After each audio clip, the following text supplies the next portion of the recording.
CHOM, c'est le centre hospitalier de l'Ordre de Malte. Centre régional de l'Afrique de l'Ouest de lutte contre la lèpre, le CHOM a également développé depuis 2011 ses compétences dans le domaine de la chirurgie orthopédique et réparatrice de haut niveau. Sa vocation est de soigner tous les patients, y compris et surtout les plus démunis. Les patients qui sont amenés à nous consulter au CHOM sont à la fois des patients parfaitement insérés socialement pour certains d'entre eux et des indigents qui, bien entendu, sont reçus selon les règles de tous les hôpitaux gérés ou supportés par l'Ordre de Malte, c'est-à-dire bénévolement. Le CHOM propose ainsi deux grands services que sont la léphrologie, la chirurgie orthopédique et réparatrice. Alors, le centre hospitalier de l'Ordre de Malte de Dakar est un centre dédié à la chirurgie de reconstruction. Ce service est complémentaire des autres centres hospitaliers de la région qui font de la traumatologie et sont souvent surchargés.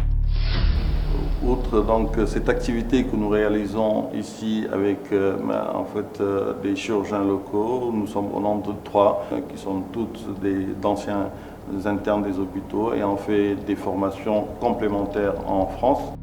Chaque année, des chirurgiens et éminents experts européens, le professeur Chaise, le professeur Onimus et le docteur Boussaton, viennent respectivement aider dans ces différentes chirurgies orthopédiques ainsi que pour les formations. Le CHOM est une structure ambitieuse qui a réalisé de nombreux investissements, tels que le bloc opératoire composé de 2 salles équipées aux normes européennes. Oui, la chirurgie de la colonne vertébrale est une chirurgie qui demande un plateau technique important. C'est également une chirurgie qui coûte cher, qui n'est donc pas faisable n'importe où et qui actuellement en tout cas ne peut être envisageable qu'au CHOM en ce qui concerne le Sénégal et je pense aussi une bonne partie de l'Afrique noire. L'équipe du service de chirurgie orthopédique est constituée de chirurgiens et d'anesthésistes sénégalais qui participent aux activités de formation à l'université Cheikh Anta Diop. Dans ce cadre, le CHOM reçoit des étudiants en médecine et également des médecins en formation aux thèses d'orthopédie et d'anesthésie. Chacun d'eux vient apprendre la chirurgie orthopédique en théorie et en pratique. Un enseignement pratique soutenu par une technique de téléenseignement qui permet une retransmission en direct de toutes les opérations effectuées au bloc opératoire. Le CHOM participe aux congrès nationaux et internationaux, approfondissant ainsi le partage des connaissances. S'inscrivant dans le droit fil de l'Institut de léphrologie appliquée de Dakar, créé en 1972, le service de léphrologie a pour mission les soins, la formation et la recherche. Ici, nous nous occupons des malades de la lèpre qui est une maladie très invalidante, mutilante. Donc, nous nous occupons essentiellement de 2 types de malades, les malades qui ont vécu la période d'avant la polychimiothérapie, qui sont donc des invalidés, des mutilés, chez lesquels nous apportons des soins pour leur rendre une certaine autonomie, et des malades qui ont vécu la période d'après la polychimiothérapie, chez lesquels nous faisons tout pour que ces malades-là ne soient pas invalides.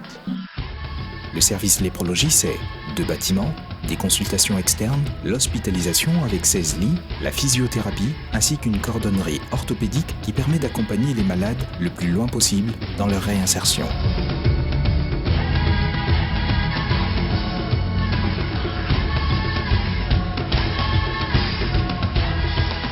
C'est avec ce désir d'accompagnement et la volonté de proposer un service complet que le CHOM s'est équipé d'un laboratoire d'analyse, d'un service radiologie et de recherche et d'un centre de kinésithérapie.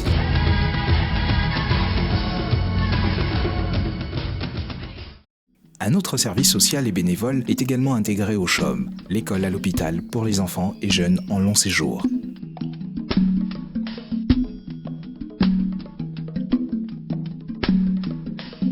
Le fonctionnement du CHOM est assuré à 55% par une subvention de l'Ordre de Malte France et à 40% par ses propres recettes d'activité.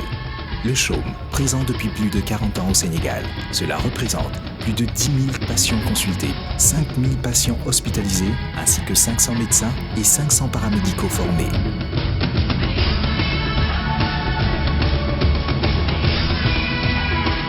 Ordre de Malte France, une force au service du plus faible.